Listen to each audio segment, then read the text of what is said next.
Hi, my name is Loretta Bell, and this is my presentations for interpersonal communications.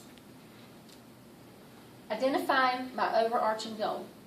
To become a more effective listener, I must develop and increase self-awareness, manage situations and influencing outcomes, promote myself by eliminating problems, allowing others to solve their own, and potentially adding value to my relationships.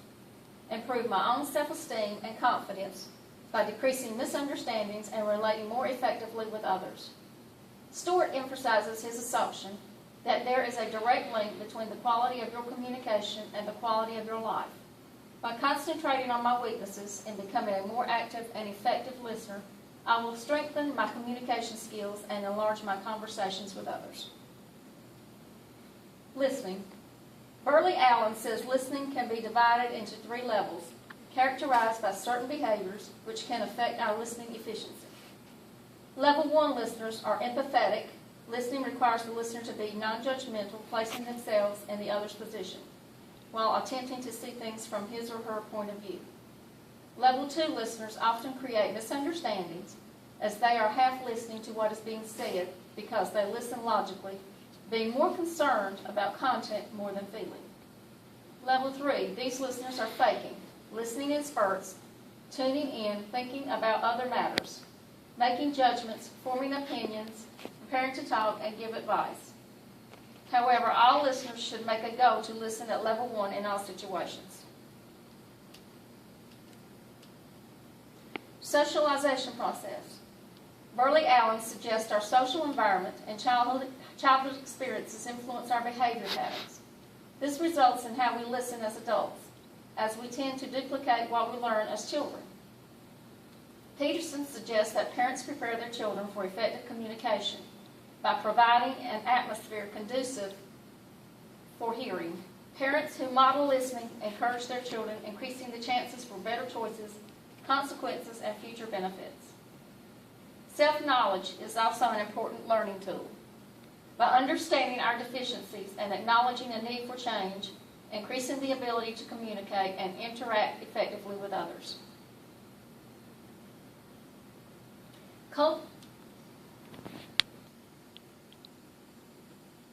Cultural background and behavioral blend. We are all products of our own cultural features and background. Stewart implies our culture has a prevalent outcome on the way we communicate and express ourselves as we share the same norms, values, and beliefs. We often connect through expressions, meetings, styles of speaking, and even touching. Our culture differences can also at times cause us to feel threatened, and people may not understand our responses or reactions in regards to conversations. In summation, our culture is always a present part of the development and communication skills. Creating identities. Our past has influence over our identities, so does our means of communication. In Stewart, theorist John Schotter says our ways of being ourselves are produced in our ways of interrelating ourselves with each other.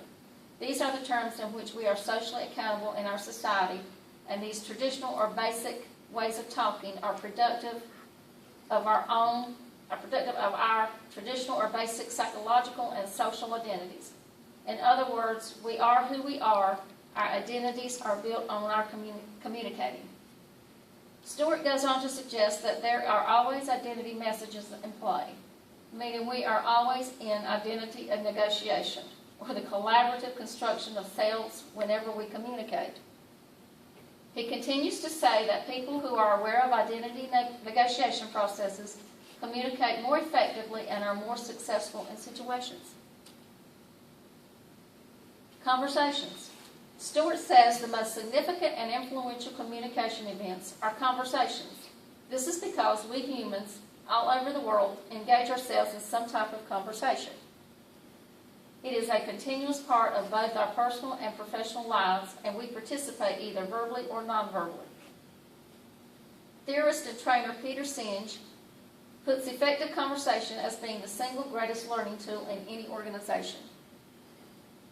Nexting is identified by Stewart as being the most important single communication skill we have available to us, as it is taking an additional step in the communication process. It is also the most useful skill you can apply to any challenging problem. Nonverbal conversation. Peterson says we can also use nonverbal techniques in communication, which encourages listener response. These include leveling posture, maintaining eye contact, being vocal, using acknowledging words, positive movement, which means leaning forward, positive facial expressions, and do not use negative behaviors. Use active, empathetic listening.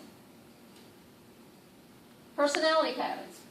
Carbonell suggests that by understanding the four-quadrant model of basic human behavior, we have better insight and understand why people do what they do. Having insight can prepare us for behavioral responses to many situations we may consider to be right or wrong, good or bad, or the best or the worst.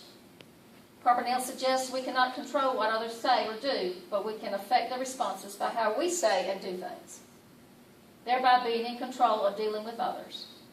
Carbonell also says regardless of our personality type, we all face challenges and choices which are influenced by the way we are wired, in short, our personalities. Positives and negatives. The Uniquely You assessment provided me with both positives and negatives to my personality, which influences how I communicate with others. Graph 1, what is expected of me, describes me as an IS or SI. People expect me to be both inspiring and submissive, active and outgoing, more relational than functional or project-oriented. Others see me as being the perfect people person, comfortable speaking and entertaining in both crowds, groups, and with individuals. Influential with audiences which induce presentations. Bottom line, I'm a crowd pleaser and a loyal friend. I agree my strength and uniqueness is my people skills, being relational and caring about serving others rather than whether they are right or wrong. Positives. This is me. I have 3 motivators which often confuse people, making me hard to read. I can be dominating, inspiring, and submissive, positive and outgoing, and a loyal supporter. People see me as a dynamic, determined person, loyal and caring individual who is well-liked and seems to stand out in a crowd. Comfortable in any setting, not picky or negative, and more optimistic than most people. I am seen as a versatile leader, having several admirable qualities. I am a take-charge person who communicates well, giving a sense of security and stability. My potential barriers in communication and correcting them.